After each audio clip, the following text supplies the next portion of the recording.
มื้อนี้สิมาซอยซีนแล้วก็เฮ็ดไว้เฮ็ดฝือเด้แล้วก็ไว้เฮ็ดลาบเด้แล้วก็ไว้ปิ้งเด้เพราะว่ามันหลายหั้นนะ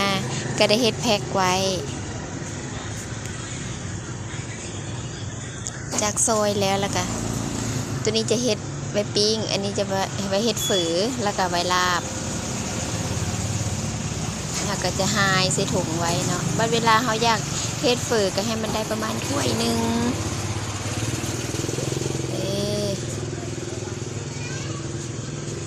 หายแล้วล่ะนี่แล้วก็ได้หลายเติบตัวนี้ไว้ให้ลาบอันนี้ไว้ใส่ฝือ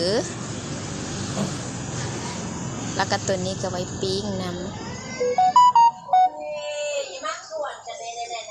จากนั้นก็เอามาเว็บเลย